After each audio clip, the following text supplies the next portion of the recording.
काळे चणे आहेत, हे एक पेला भिजवलेले घेतले आहेत, रात्रीच भिजायला घातले होते.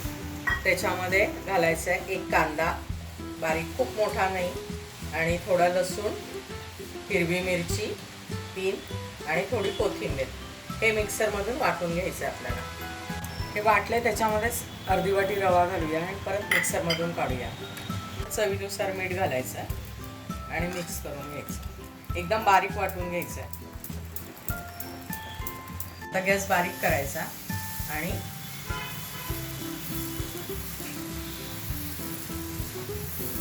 हळूहळू फिरवायचं. बस. फिरवताना गॅस बारीक करायचा आणि नंतर मोठा करायचा, आणि आधी पण मोठा ठेवायचा. पाणी टाकून चांगलं पुसून घ्यायचं.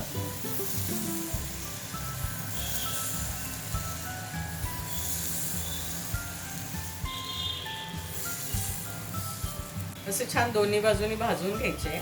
आणि हे तिखट असतात, त्यामुळे चटणी नसली तरी चहा सोबत नुसते खाऊ शकता, किंवा पोळी चटणी घालून सुद्धा खाऊ शकता वरून.